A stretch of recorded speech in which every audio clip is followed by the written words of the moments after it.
आता पाहूयात महाफास्ट 100 बातम्या।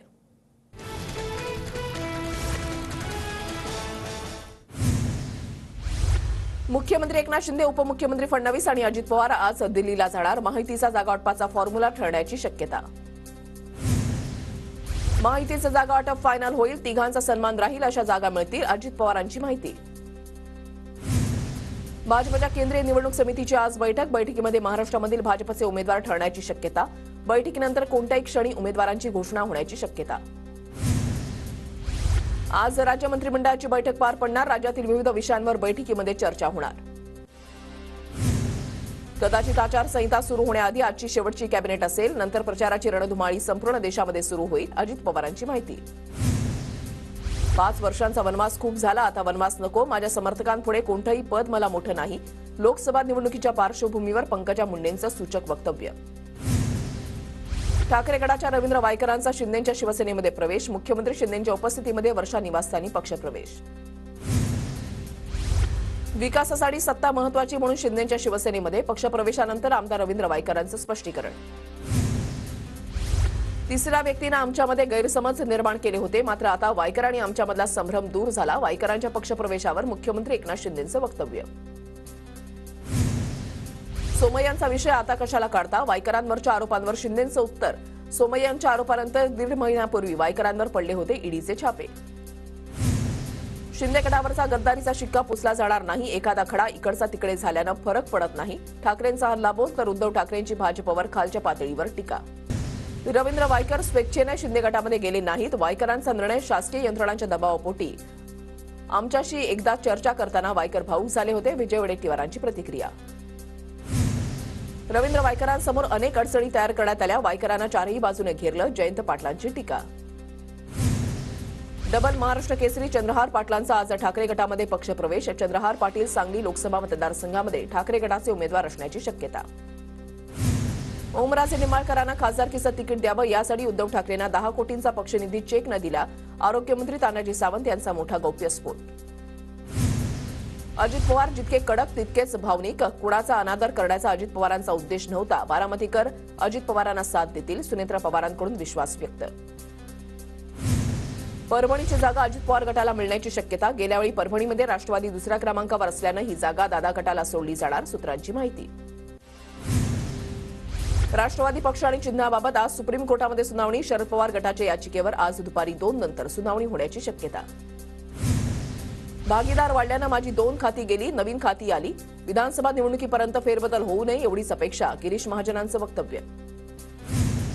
एकनाथ शिंदेंचा नाद करायचा नाही, शासनालय आपल्या दारी, भल्या भल्यांना बसवलंय घरी, संतोष बांगर यांची ठाकरेंवर टीका। 2019ला मंत्री करायला हवं होतं, पण माझ्यावर अन्याय झाला, पक्ष फुटला तेव्हा मला गटनेता करायला हवं होतं, भास्कर जाधवांनी बोलून दाखवली खंत। भास्कर जाधव नौटंकी करणारा, शेवण पोरही विश्वास ठेवणार नाही, रामदास कदमांची टीका। ठाकरेंनी गद्दाराला नेता बनवलं, त्याचं हे फळ आहे। सुरतपर्यंत गेले होते, मात्र भाजपनं जाधवांना नाकारलं, कदमांचा दावा। उद्धव ठाकरे कसे आहे त्याची कल्पना भास्कर जाधवांना आली असेल, समर्थक सोडून का गेले याचा एकांतामध्ये विचार करा। भास्कर जाधवांच्या नाराजीनंतर निलेश राणेंची ठाकरेंवर टीका। कोल्हापूरचा आवाज दिल्लीमध्ये घुमला पाहिजे, शाहू महाराजांनी आता पुढाकार घ्यावा, शाहू महाराजांच्या उमेदवारीवरून अमित देशमुखांचं सूचक वक्तव्य। शरद पवारांची आज पुण्यामध्ये पत्रकार परिषद, लोकसभा निवडणुकीच्या पार्श्वभूमीवर महत्त्वाचे निर्णय घेणार।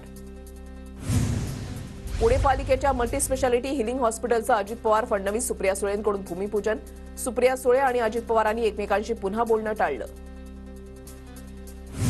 वय झालं म्हणून थकायचं नसतं, नवीन पिढीला मार्गदर्शन करायचं असतं, बारामतीमध्ये ज्येष्ठ नागरिकांशी संवाद साधताना शरद पवारांचं वक्तव्य। अभिनेता नको नेता हवा म्हणणाऱ्यांनी स्वतःचं आत्मपरीक्षण करावं, अमोल कोल्हेंचा अजित पवारांवर निशाणा। पवारांचा हात ज्याच्या डोक्यावर पडला तो संपतो, शिवसेना पक्ष राष्ट्रवादीसोबत गेल्यास आत्मघात, मंत्री तानाजी सावंतांचा ठाकरे गटावर निशाणा। काही राजकीय नेते काही बरळतात, उचलली जीभ लावली टाळ्याला, असा प्रकार। सकाळी 9 वाजता भोंगा सुरू होतो, अजित पवारांची राऊतांवर टीका।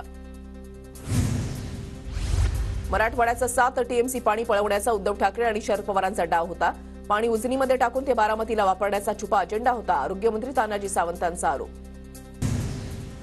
कन्नड साखर कारखान्याला जप्तीची नोटीस मिळाली नाही, ईडीच्या कारवाईविरोधात कोर्टामध्ये जाणार, आमदार रोहित पवारांची माहिती। तर सरकार विरोधात बोलत असल्यामुळे कारवाई, रोहित पवारांचा आरोप। मराठा समाजाप्रमाणे धनगर समाजही न्यायाच्या प्रतीक्षेत, तो न्याय आपण भविष्यामध्ये मिळवणार आहोत. कोल्हापुरातील आयोजित मेळाव्यामध्ये शाहू महाराज छत्रपतींचं वक्तव्य. मराठा बांधवांनी ठाकरे गटाच्या नादी लागू नये. आज शासन आपल्या दारी कार्यक्रमासाठी येणाऱ्या अनेक गाड्या ठाकरे गटानं अडवल्या. खासदार हेमंत पाटलांची ठाकरे गटावर टीका. आढळराव पाटील आणि अजितदादा गटाच्या दिलीप मोहितेंची भेट. दिलीप मोहितेंची केवळ सदिच्छा भेट घेतली. आढळराव पाटलांची प्रतिक्रिया. काँग्रेसकडून कोल्हापूरमधून शाहू महाराज छत्रपती, सोलापूरमधून प्रणिती शिंदे तर पुण्यातून रवींद्र धंगेकरांना उमेदवारी मिळण्याची शक्यता. लवकरच उमेदवारांची घोषणा होणार. नांदेडमध्ये काँग्रेसच्या वसंतराव चव्हाणांकडून प्रचाराला सुरुवात. नांदेडचे भावी खासदार असा सोशल मीडियावरून प्रचार सुरू. नांदेडमध्ये मिनल खदगावकर विरुद्ध वसंतराव चव्हाण लढत होण्याची शक्यता.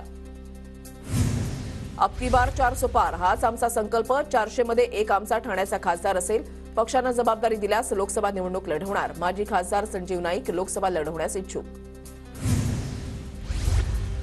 अकोला शहरामध्ये अज्ञातांनी होर्डिंग्स लावले. वंचित आघाडीला योग्य मान सन्मान का देत नाही? निवडणुकीपूर्वी होर्डिंग्सच्या माध्यमातून मवियाला सवाल.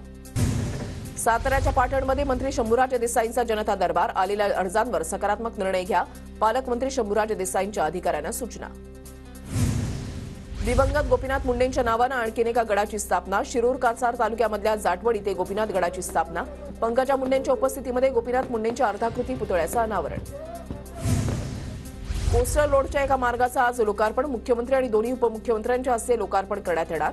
आदित्य ठाकरे, अरविंद सावंत, सुनील शिंदेंनाही निमंत्रण. मुंबईत आजपासून रस्त्यावर थुंकल्यास दंड भरावा लागणार. मुंबई महापालिकेकडून क्लीनअप मार्शलची नियुक्ती करण्यास सुरुवात. साताऱ्याच्या पाटणमधील मरळी गावामध्ये लोकनेते बाळासाहेब देसाईंची 114वी जयंती साजरी. उत्पादन शुल्क मंत्री शंभूराज देसाईंकडून बाळासाहेब देसाई यांच्या स्मारकाला अभिवादन.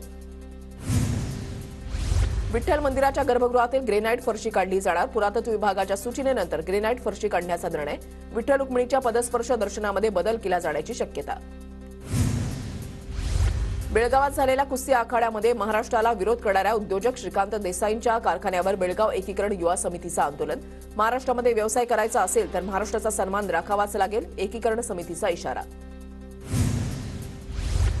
विक्रोळीमध्ये शिवसेना विधानसभा प्रमुख अनिल पांगारे यांना भरवला शिवसैनिकांचा निर्धार मेळावा.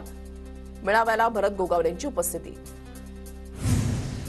ठाण्याच्या शहापूरमधल्या तळवाडा परिसरामध्ये भीषण पाणी टंचाई. 42 गावपाड्यांना टँकरनं पाणी पुरवठा. इतर गावांमध्ये हंडाभर पाण्यासाठी सर्वांचीच वळवळ. धुळ्याच्या शिंदेखेडा तालुक्यामध्ये 3 गावांना टँकरनं पाणी पुरवठा. 41 गावातील विहिरी अधिग्रहित. बुराई नदीमध्ये पाणी सोडण्याची शेतकऱ्यांची मागणी. बदलापूरच्या कात्रप परिसरामधील नागरिकांची पाणी टंचाईतून मुक्तता होणार. आमदार किसन कथोरेंच्या हस्ते 4 जलकुंभांचं भूमिपूजन. कार्मेल शाळेजवळ 20 लक्ष लिटरच्या जलकुंभाची निर्मिती होणार. अंबरनाथच्या नेहरू गार्डनचं नूतनीकरण. खासदार डॉक्टर श्रीकांत शिंदे यांच्या हस्ते उद्यानाचं लोकार्पण. बगीचा, मुलांना खेळण्यासाठी खेळणी, नागरिकांसाठी व्यायामाचं साहित्य यासारख्या अनेक सुविधा. बीडच्या परळीमध्ये महाशिवरात्री महोत्सवाची 3ऱ्या दिवशी पालखी मिरवणुकीनं सांगता. भाविकांकडून प्रभू वैद्यनाथाच्या पालखीचं भव्य स्वागत. कल्याणमध्ये डॉक्टर बाबासाहेब आंबेडकरांच्या भव्य पुतळ्याचं अनावरण. खासदार डॉक्टर श्रीकांत शिंदे यांच्या पाठपुराव्याला यश. केंद्रीय मंत्री रामदास आठवले यांची उपस्थिती. नंदुरबारमध्ये खासदार हिना गावित यांच्याकडून विकास कामांचा धडाका सुरू. लोकसभेमध्ये आणि मतदारसंघातील माझ्या चांगल्या परफॉर्मन्समुळे उमेदवारी मिळणार. हिना गावितांनी व्यक्त केला विश्वास. नंदुरबार जिल्ह्यामध्ये ब्रिटिशकालीन पाटबंधारे योजना पुनरुज्जीवित होणार. गुजरात राज्याच्या धर्तीवर लघु पाटबंधारे दुरुस्ती करण्यात येणार. लहान मोठ्या धरणांच्या दुरुस्तीसाठी 100 कोटींचा निधी मंजूर. नंदुरबारमध्ये काँग्रेसकडून लोकसभेची तयारी सुरू. केसी पाडवी यांनी उमेदवारी नको सांगितल्यानं काँग्रेसकडून उमेदवार कोण राहणार हा प्रश्न. नंदुरबार जिल्ह्यामध्ये नादुरुस्त बसची संख्या मोठ्या प्रमाणावर. महामंडळाच्या नवीन बस फक्त नंदुरबार आगाराला मिळाल्या. उर्वरित 3 आगारांना नवीन बस कधी मिळणार याची प्रतीक्षा. महाराष्ट्रामध्ये भारत जोडो न्याययात्रेची सुरुवात नंदुरबारपासून होणार. काँग्रेसचे बडे नेते आज नंदुरबार जिल्ह्यामध्ये येणार. प्रदेश काँग्रेस कार्यालयाकडून यात्रेची तयारी अंतिम टप्प्यात. राहुल गांधींची भारत जोडो न्याययात्रा 12 आणि 13 मार्चला धुळे जिल्ह्यामध्ये येणार. काँग्रेस पक्षाकडून तयारीला वेग. दौऱ्यानिमित्त ठिकठिकाणी पोलीस बंदोबस्तासह वाहतूक व्यवस्थेचं नियोजन. जळगावमध्ये रुक्मिणी फाउंडेशन मिड टाउनतर्फे विविध क्षेत्रामध्ये उल्लेखनीय कामगिरी करणाऱ्या महिलांचा सन्मान. 11 कर्तृत्ववान महिलांचा स्मृतिचिन्ह पुष्पगुच्छ देऊन गौरव. जळगावमध्ये मुख्यमंत्री माझी शाळा सुंदर शाळा उपक्रमातील पात्र शाळांना मंत्री गिरीश महाजनांच्या हस्ते बक्षीस वितरण. शिक्षक महाभरती अंतर्गत प्राप्त झालेल्या 400 शिक्षकांना नियुक्तीपत्राचंही वाटप. भंडारा जिल्ह्यामधल्या देव्हाडीमधील अखिल भारतीय कवी संमेलन संपन्न. कवी संमेलनाला माजी आमदार चरण वाघमारे यांची उपस्थिती. मुंबईतील वाहतूक कोंडीवर नियंत्रण मिळवण्यासाठी एमएमआरडीएच्या हालचाली सुरू. मुंबईपासून नवी मुंबई ते बदलापूर नवा मार्ग होण्याची शक्यता. नीट परीक्षेच्या अर्जासाठी 16 मार्चपर्यंत मुदतवाढ. आधार कार्ड नोंदणीमध्ये अडचणी येत असल्यानं मुदतवाढ दिल्याची माहिती. राज्यामधल्या 506 प्रकल्पांचं आज भूमिपूजन आणि लोकार्पण. पंतप्रधान मोदींच्या हस्ते दृकश्राव्य माध्यमातून उपस्थिती असणार. मुंबई महापालिकेकडून अद्याप मॅनहोलवर संरक्षक झाकण बसवण्याच्या कामांना विलंब. पावसाळ्याआधी मॅनहोलच्या कामांना गती देण्याची गरज. यंदा दूध आणि दुग्धजन्य पदार्थांच्या किमती स्थिर राहण्याचा अंदाज. डेअरी उद्योग अभ्यासकांची माहिती. पुण्याच्या भोरमधील कोर्ले गावामध्ये 23 कोटींच्या बंधाऱ्याच्या कामाचं भूमिपूजन. कोर्ले ग्रामस्थांचा पिण्याच्या पाण्याचा आणि शेतीच्या सिंचनाचा प्रश्न मार्गी लागणार. कोल्हापुरात रंगलेल्या राज्यस्तरीय इंटरझोनल स्टेट मॅट कुस्ती स्पर्धेमध्ये पुण्याच्या भोरमधील अथर्व शेटेचा प्रथम क्रमांक. राज्याच्या विविध भागातून मोठ्या संख्येनं मल्ल स्पर्धेमध्ये सहभागी. शिक्षकांनी विद्यार्थ्यांना गृहपाठ देण्याऐवजी त्यांचा शाळेतच अभ्यास करून घ्यावा. ऐतिहासिक स्थळं, गडकिल्ले, नदी, वारसा स्थळं आणि उद्यानांना भेटींचे उपक्रम राबवावे. राज्यपाल रमेश बैस यांचं आवाहन. पश्चिम रेल्वेवर विनातिकीट प्रवास करणाऱ्यांवर कारवाई. 10 महिन्यामध्ये फुकट्या प्रवाशांकडून 157 कोटी रुपयांचा दंड वसूल. एप्रिल ते फेब्रुवारी दरम्यान 56,000हून अधिक विनातिकीट प्रवाशांवर कारवाई. मुंबईच्या तापमानामध्ये वाढ होण्याची शक्यता. पुढील 2 दिवस पहाटे गारवा जाणवेल तर दुपारी उष्ण हवामान राहील. हवामान खात्याचा अंदाज. पश्चिम बंगालमध्ये ममता बॅनर्जींचा एकला चलो रेचा नारा. लोकसभेच्या 42 जागांवर उमेदवार जाहीर. काँग्रेसच्या अधीर रंजन चौधरींविरोधात क्रिकेटर युसुफ पठाणला उमेदवारी तर शत्रुघ्न सिन्हाना निवडणुकीच्या रिंगणामध्ये ते उतरणार. हरियाणाच्या हिसार लोकसभा मतदारसंघाचे खासदार बिजेंद्र सिंह यांचा भाजपला रामराम. दिल्लीमध्ये मल्लिकार्जुन खरगेंच्या घरी केला काँग्रेसमध्ये प्रवेश. उत्तर प्रदेशच्या आझमगडमध्ये पंतप्रधान नरेंद्र मोदींच्या हस्ते अनेक ठिकाणी विमानतळांचं उद्घाटन. मोदींकडून विविध विकास प्रकल्पांची पायाभरणी.